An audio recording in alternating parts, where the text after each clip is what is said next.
Donald Trump warned that if the Supreme Court ruled his tariffs illegal, it would destroy America. And to think I have to be in the United States Supreme Court for many, many months waiting for a decision on tariffs. Without tariffs, this country would be in such trouble right now. Guess what the Supreme Court just did? Right, cast your minds back about 6 months or so. Remember that day, Donald Trump in the Rose Garden announcing tariffs were going to be slapped on every country in the world, including islands that only had penguins on them? Well, after a long battle, America's highest court has decided all of that was illegal. He wasn't allowed to do it. See, according to the Constitution, tariffs are decided by Congress. But Trump didn't want to have to wait for Congress to approve every change he wanted to make to tariffs. So he used an old emergency law, which he said allowed him to make the changes all by himself. Why did he want to do it that way?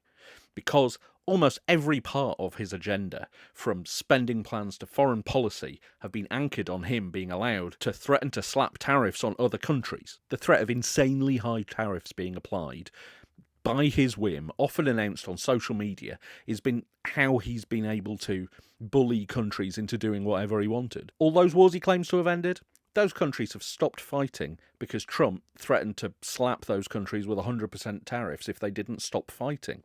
That's it. That's the ball game. And all of it was illegal. So what happens now? Well, Trump reckons he's got a plan B, obviously. The administration's going to be looking for a loophole as hard as it can. Although legal experts are taking a good look at the Supreme Court's ruling, and they found it to be pretty broad and might even be loophole-proof. In all likelihood, he'll be allowed to slap tariffs on countries, but they'll have to be much lower and for limited periods of time. And if Trump can't find a plan B, companies like Costco, Chinese car makers BYD, and camera makers GoPro are already queuing up to get refunds on the tariffs. Those refunds could amount to hundreds of billions of dollars. And a lot of that money, Trump says, has already been spent. Aside from all that, today's ruling has hurt Trump in two ways. Firstly, Trump has lost his biggest international stick he gets to wave at other countries to get him to do what he wants. A threat of 15% tariffs for 150 days is a lot less threatening than the threat of 100% tariffs for the rest of eternity. Secondly, this is the first time the Supreme Court has told him no on anything like this scale. Trump, in his first term, stacked the court with conservatives, and even so, they ruled against him on this by 6-3. This is a signal from the court